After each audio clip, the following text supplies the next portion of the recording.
ክቡራትና ክቡራን ሁሉም ፕሮቶኮላችሁ እንደተጠበቀ የኢትዮጵያ መገናኛ ብዙሃን ባለስልጣን የሃይማኖት ተቋማት መገናኛ ብዙሃን ለሰላምና ለአብሮነት በሚል መሪ ቃል በተዘጋጀው መድረክ ላይ ለመገኘት ጥሪያችንን አክብራችሁ እንኳን በሰላምና በደህና መጣችሁ።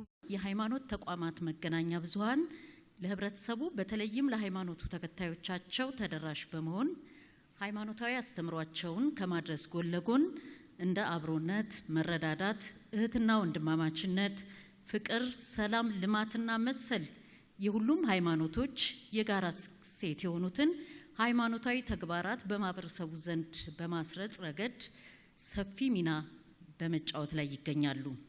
አገራዊ ለውጡን ተከትሎ የሀገራችን የሚዲያ ዘርፍ ሪፎርም ለማድረግና ምህዳሩን ለማስፋት መንግስት በወሰደው ቁርጠኛ አቋም እና ውሳኔ መሰረት የመገናኛ ብዙሃን ፖሊሲና የመገናኛ ብዙሃን አዋጅ እንዲሻሻል ተደርጓል። በዚህም መሰረት በመገናኛ ብዙሃን በፖሊሲም ሆነ በአዋጁ ማሻሻያ ከተደረገባቸው ጉዳዮች ውስጥ አንዱ የሃይማኖት መገናኛ ብዙሃን በህግ እውቅና እንዲያገኙና የብሮድካስት ፈቃድ በማግኘት እንዲንቀሳቀሱ ምቹ ሁኔታ መፈጠሩ ይገኝበታል። በመሆኑም የሃይማኖት ተቋማት መገናኛ ብዙሃን የሀገራችንን ህዝቦች ህብረ ብሔራዊ አንድነት፣ አብሮነት፣ መረዳዳት፣ እህትና ወንድማማችነት፣ ሰላም፣ ፍቅርና መሰል ሃይማኖታዊ እሴቶችን በማጠናከር የበኩላቸውን በጎ ሚና መወጣትን አጠንክራችሁ እንድትቀጥሉ በዚህ አጋጣሚ ጠይቃለሁ።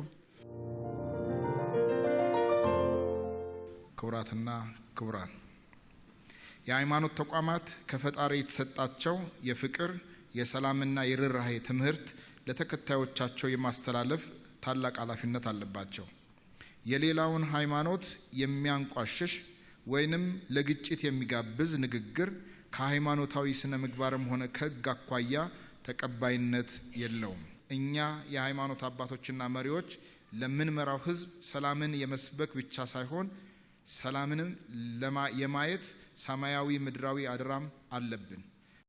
እያንዳንዱ ንግግራችን፣ እያንዳንዱ ጽሁፋችን እና እያንዳንዱ ተግባራችን ሰላም፣ አብሮነትና አንድነትን የሚሰብክ መሆን ይገባዋል እያልኩ ፈጣሪ ኢትዮጵያን እና ህዝቦቿን ይባርክ። አመሰግናለሁ።